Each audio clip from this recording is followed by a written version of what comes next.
Театральный коллектив детского дома номер 1 Сыктывкара стал обладателем гран-при Всероссийского 4-го инклюзивного фестиваля «Дети детям». Напомним, до этого воспитанники детского учреждения заняли первое место в интернет-конкурсе этого фестиваля. В отборочном туре приняло участие более 1700 участников из 55 регионов страны. Спектакль «Страницы истории», посвященный Великой Отечественной войне, стал лучшим в номинации «Драматический театр». Это значит 30 убитых на 2 метра земли. 28 тысяч убитых ежедневно. Это значит, каждый 4-й житель страны погиб. Если в стране по каждому из погибших объявят минуту молчания, страна будет молчать 51 год.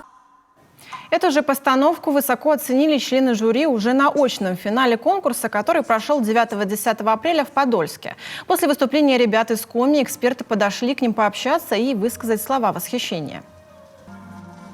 В прошлом году мы решили поставить спектакль, посвященный 75-летию Победы в Великой Отечественной войне.